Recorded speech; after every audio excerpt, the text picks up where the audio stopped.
नमस्कार. तर आपण बघणार आहे खोकण्याची किंवा शिंकण्याची योग्य पद्धत. खोकताना किंवा शिंकताना तुम्हाला तुमच्या रुमालाचा वापर करायचा आहे. रुमालाचा वापर करताना तुमचे नाक आणि तोंड पूर्ण बंद असायला पाहिजे.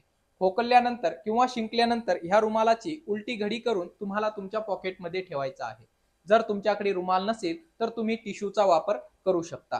टिश्यूचा वापर केल्यानंतर तुम्हाला हा टिश्यू योग्य त्या ठिकाणी डिस्कार्ड करायचा आहे.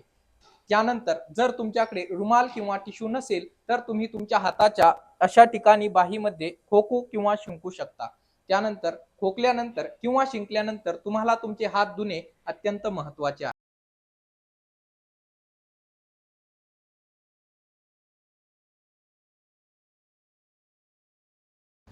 गर्दीच्या ठिकाणी खोकताना किंवा शिंकताना तुम्हाला गर्दीच्या विरुद्ध दिशेने शिंकायचं आहे.